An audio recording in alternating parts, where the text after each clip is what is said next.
मागच्या वेळेसपेक्षा जास्त मताने तुम्ही रक्षाताईला या ठिकाणी निवडून देणार आहात। बंधू भगिनींनो, आपल्या सर्वांनाच माहिती आहे ही निवडणूक ही नगरपालिकेची, महानगरपालिकेची, जिल्हा परिषदेची निवडणूक नाही आहे, ही विधानसभेची निवडणूक देखील नाही आहे, ही देशाच्या लोकसभेची निवडणूक आहे। देशाचा नेता निवडण्याची ही निवडणूक आहे। कोणाच्या हातामध्ये हा देश सुरक्षित असेल हे ठरवण्याची निवडणूक आहे। कोण देशाला विकासाकडे नेऊ शकतं हे समजण्याची निवडणूक आहे। सामान्य माणसाच्या आशा, आकांक्षा, अपेक्षा कोण पूर्ण करू शकतं याचा फैसला करण्याची ही निवडणूक आहे।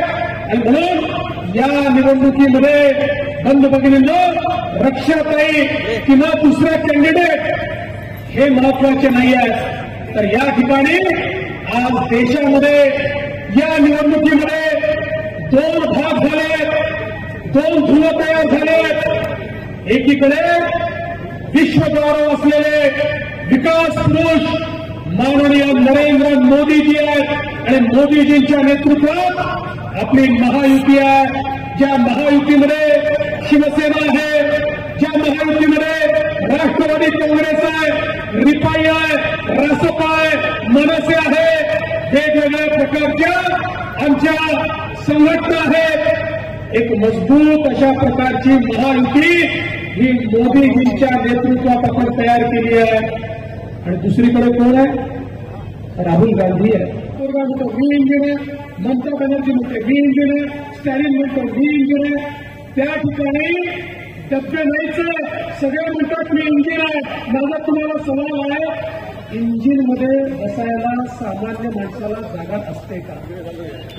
इंजिनमध्ये फक्त ड्रायव्हर बसतो आणि यांचं इंजिन असं आहे।